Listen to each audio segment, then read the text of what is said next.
the most difficult race in the world. The Dakar Rally, exclusive to Supersport, brought to you by Toyota. Lead the way.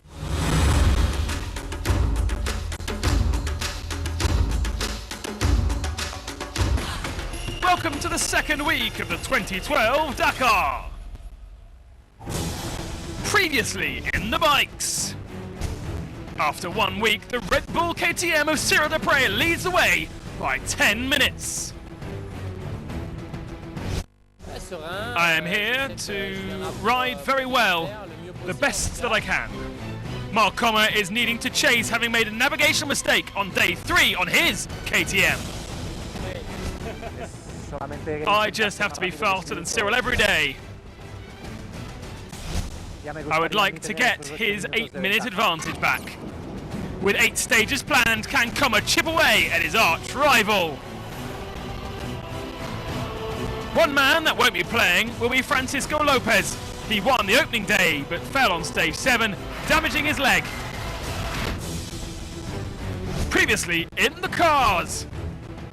Having lost time with punctures on stage 3, Stefan Pederhansel hit back with a stage win a day later and leads the standings, but he's worried. There are some places where the Hummer is much faster than us. 2011 champion Nasser Al-Attiyah is making up ground after problems in week 1. And now we just need to capitalize and just have good performance. Full attack, maximum. But who will take the win come Lima?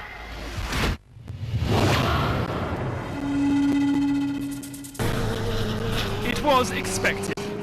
The loop around Copiapo would be one of the toughest of the rally. A real nightmare for most privateers.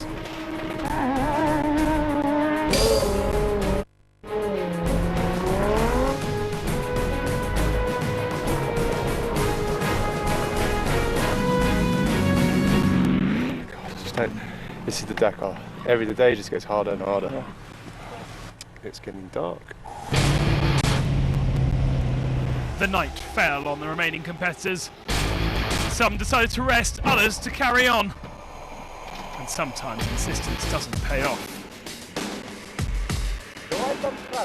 Getting a car out the sand is already hard work, so imagine what it takes for a truck on its side.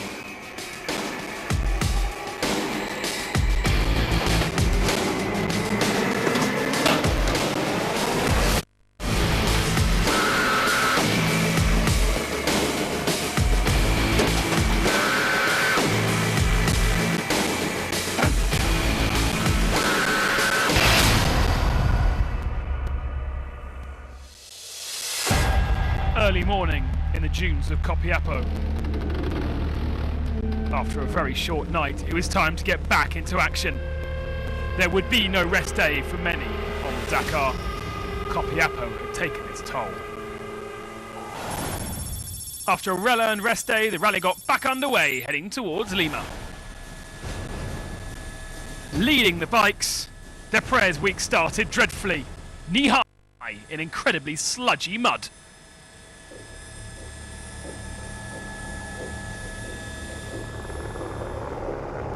The solid road, part of an easy beginning to the stage, had turned into Semolina. And Paulo Gonçalves was the next to be caught out. The two riders struggled to pick up their 175-kilogram machines. And as they waded about, the bikes just collected more and more mud.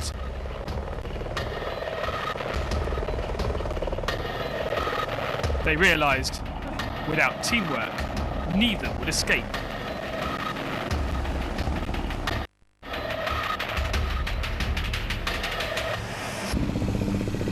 Dupre had lost 20 minutes.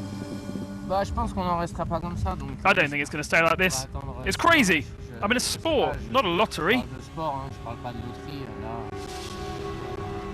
The problem was, Kommer had got through with no problems, but organiser diverted the following competitors. It just didn't seem fair. KTM headed to the organisers. From the moment we diverted the stage, we decided to deduce the time stopped by the first competitors who got stuck in the mud. That will keep it fair.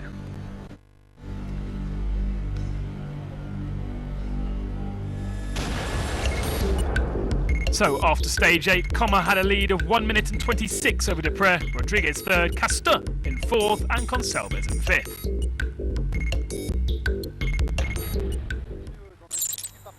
Stefan Pederhansel had admitted being worried about the Hummers, but on stage 8 he was in control, running at a fast and regular pace. That was until the final 30 kilometres where he got a puncture and lost 5 minutes, half of his lead. In the Hummer camp, Alatia suffered a breaking engine belt, but Robbie Gordon was flying, desperately hunting down the minis, and while he didn't win the stage, he was ecstatic with his pace.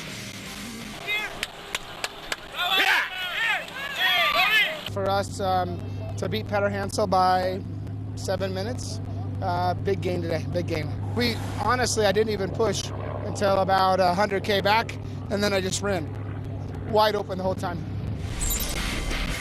In an ideal starting position, Danny Roma was behind Pederhansel and Holovitz on the road and had a good opportunity to shine. Slower than Gordon in the first half of the special, he finally crossed the finishing line with the best time by just 5 seconds.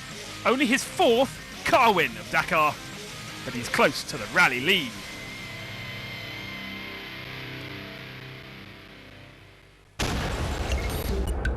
Gordon 7.5 minutes back from Pederhansel, Holovitz still there as well, Roma 12.5 back, De Villiers in 5th.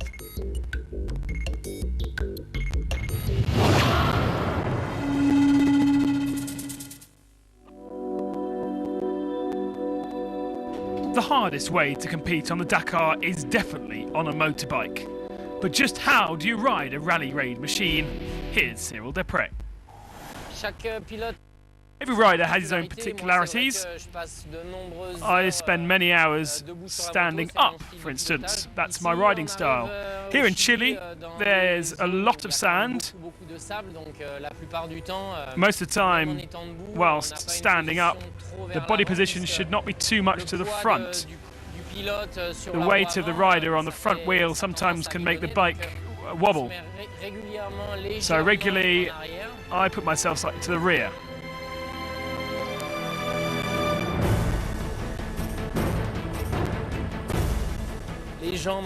The legs should not be straight or completely flexed either.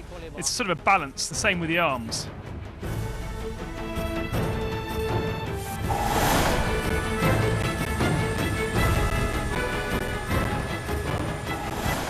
The control of the bike is made by the balance of the rider.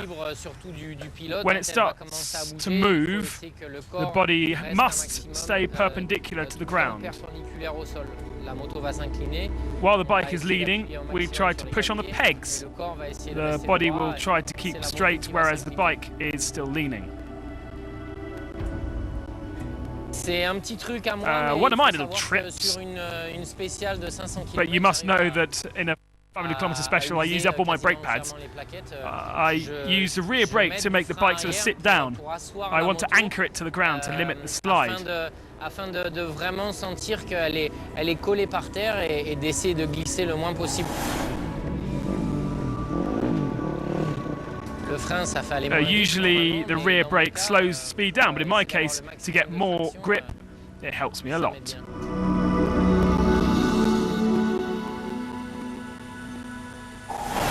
Stage 9, Antofagasta to Iquique. It was another consistent ride from Paulo Consalves, and he's beginning to prove that Husqvarna is slowly making inroads on KTM's domination in Rally Raid. Consalves is closing in on the best of the rest spot as well from Rodriguez, but with an engine change the day before, he had to wait for Rodriguez to take that penalty to really strike. Knowing that Cyril would be pushing extremely hard to make up for lost time, Mark Comer was fighting as hard as he could, and down the Iquique Dune, he was at maximum attack.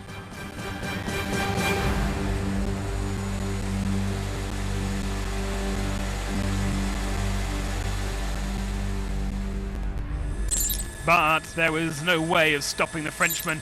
He had a point to prove, and he started 14 minutes back from his rival, meaning he would have loads of tracks to follow.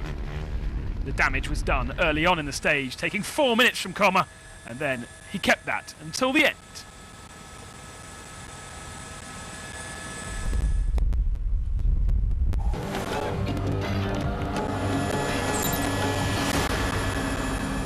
With problems with his Hummer since the start, when Alatia was going, he was on fire. But again, on this stage, the driver from Qatar was forced to stop. He had to repair yet another engine belt. Same problem as yesterday? Yeah, 3 times today. It's the belt? Yeah. He took off after losing just 5 minutes. However, after stopping a second time, enough was enough. Alatia threw in the towel.